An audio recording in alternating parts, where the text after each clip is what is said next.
Hello friends, my name is Ovin Nyalazi and I'm a COVID-19 survivor.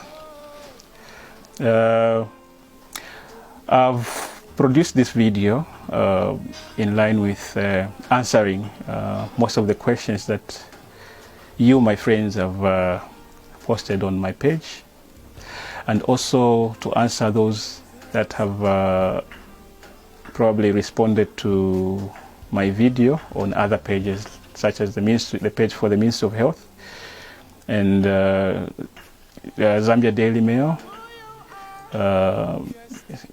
Smart Eagles, and many other pages that have shared my video and probably part of my testimony. It's not really a full testimony that is there, but they've just shared just part of my testimony. It's just a video that they've seen, and probably the environment of an isolation facility. So I'm not surprised that some people were saying, why is he not talking? Because initially that video was not meant for everyone. that video was initially meant for my family, my own record, and I just decided to share it with my friends on Facebook after noticing that there's a lot of information that was needed, or maybe the public needed. That's how it went into public domain. But the initial idea for producing that video was not meant for public domain. It was meant for personal consumption. So for those that are saying, no, why is he not talking? Now I'm talking. Okay, so I got tested for COVID-19. That was on 23rd of April, on a Thursday.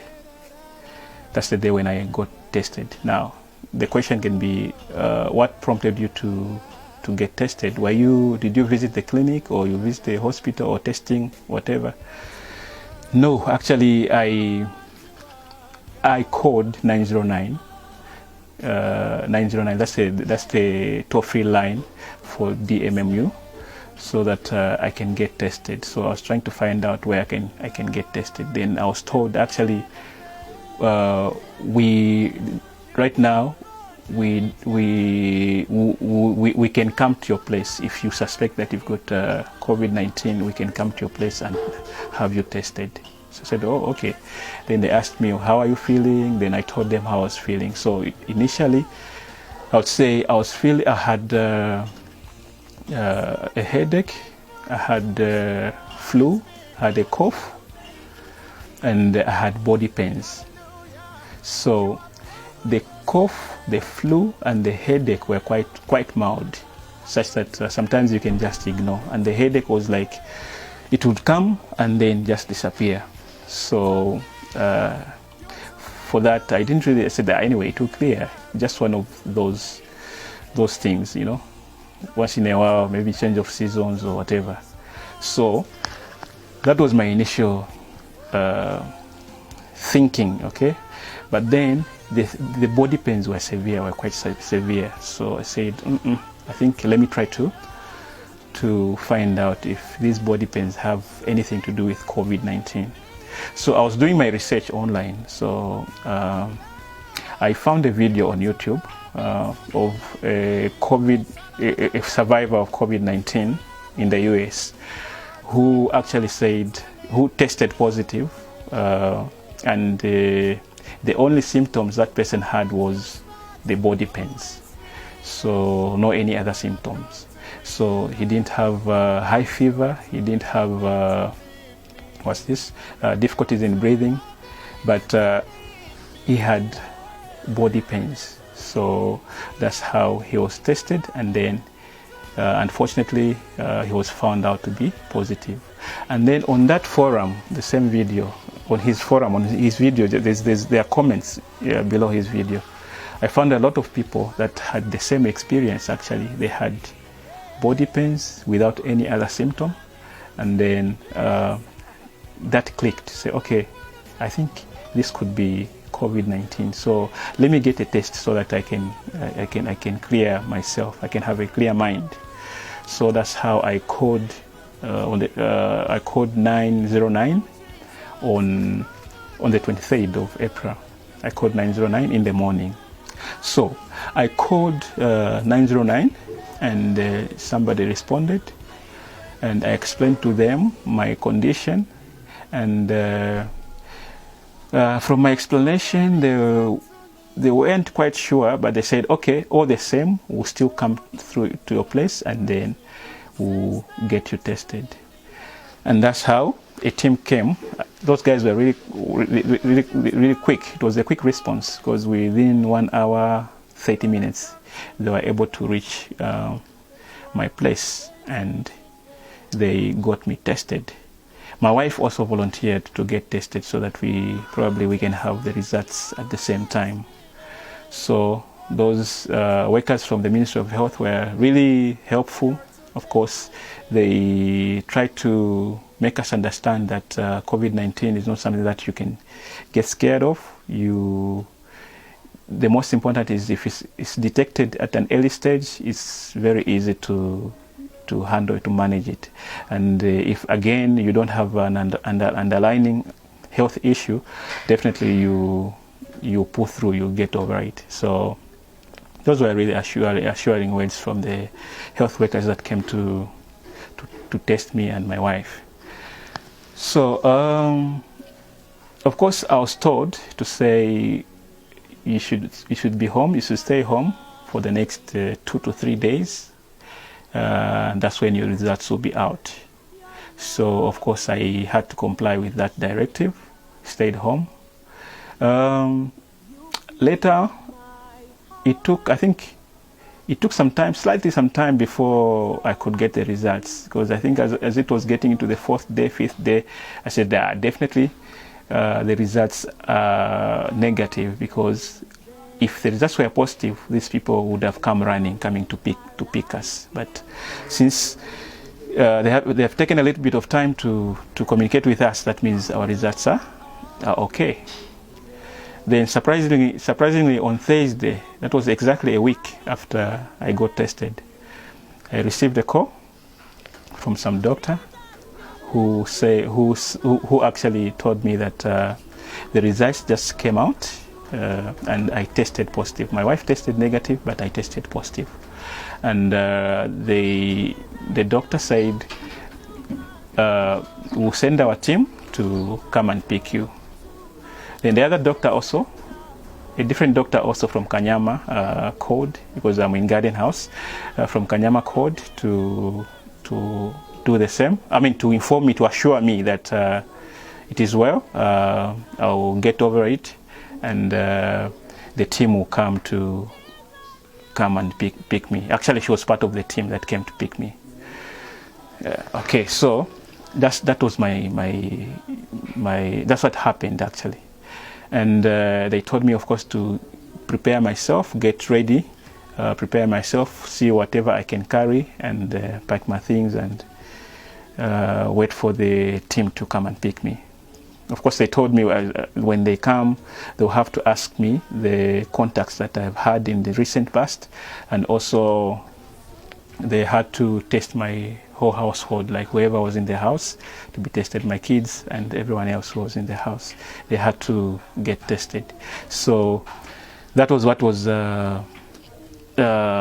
communicated, and after 2 hours or so, the team came with an ambulance. The first team came with an ambulance, then the other team came with just a Land Cruiser. They did whatever was required. They disinfected my place, tested everyone who was in contact, who was at home, and also asked me to give them contacts for those that I was in contact with in the recent past, so that they do some contact tracing. Yeah. So from there, I was picked. After doing everything, I was picked, and that's how I was taken to Levi Mwanawasa Hospital, Isolation Center. Yeah, so being a media person, and I think on a daily basis, I work with my camera, I work with my laptop.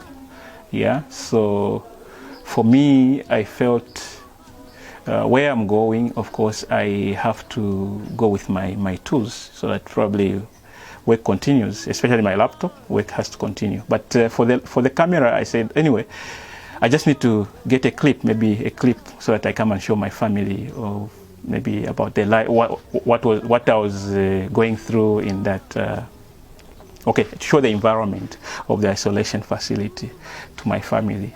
Just share it with my family. That was the initial thing. So I packed everything. I packed my camera. I packed my laptop. Yeah, of course, my smartphone. So basically, these people don't really restrict you in the gadgets that you can carry. You can even carry books if you want to spend your time in isolation reading or studying. You can carry books and stuff like that. So for me, those are the things that I thought were important for me to survive in isolation: my camera, my laptop, and my smartphone, and of course bundles. If I have bundles, then I'm still in connection with the outside world. If I have talk time, then I'm able to communicate with my family. So I think basically that's what I looked at. So I arrived there. Of course, the ambulance didn't go straight to Levi Mwanawasa. We also had to go and pick another person from Lilai. Yeah, from Lilai. Lilai Chilanga, they usually confuse me. From Lilai. Yeah, so we picked someone from Lilai, and then we were in the same ambulance with this colleague of mine. Then we were taken to Levi Mwanawasa for isolation. Yeah, so basically that must have answered some of your questions, how I tested, how I knew that I was COVID-19 positive. Now, some people are saying, how did you receive it? How did you receive the information that you are positive, you came out positive after testing for COVID-19? I think when you have symptoms, and when you have symptoms, and then you call someone, you call the doctor to come and test you, they are 50-50. I think you should expect the 50-50 it's a 50-50 expectation. You can be positive, you can be negative. So even your mind should be able to accept whichever way. If it's positive, then that's okay. If it's negative, that's okay. That's still okay. Now, when it came out positive for me, it didn't move me. It didn't freak me out, because of course I had symptoms. So, and I'm the one who called 909 so that these people can come and test me. So I know some friends. My friend was joking or say, "Unava yambira dala." That's how. That's why you came out positive. You know. Yeah, that's my friend, who just he was just joking. So, testing positive. How did I accept the situation? Of course, I didn't have any fear in me. I didn't have any fear. You know, sometimes we grow to a level, especially when you are a believer, you're a Christian, you come to a level whereby any calamity or any uncertainty that comes into your life, you don't really get moved the way the world would get moved, because as a believer, I know that even though I don't know what my future holds, I know who holds my future. That's the thing. I may not know what my future holds, but I know who holds my future. So I know God holds my future, and God has a plan for my life. So if my plan is ending today, definitely, who am I to protest?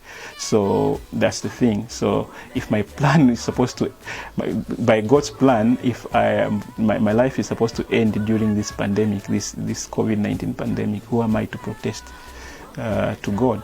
So sometimes when you are a man of faith, you tend to accept situations easily and probably forge ahead, move ahead with life, and find solutions if you can. So these are the things that I thought I could share with you in this first video. I'll come back for another video tomorrow. So if you find this information important to you or helpful, you can share it with your friends.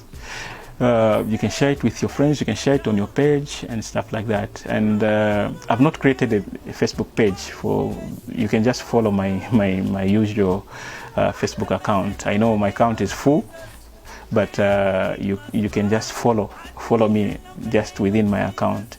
Yeah, so that you get the updates, because sometimes maybe the source where you got this information from, that I am a COVID-19 survivor, they might not feature this video, or they might not feature any other subsequent videos that I might produce too. So that's all. I hope you have a good day. Thank you. Let's call on his name. He will be there.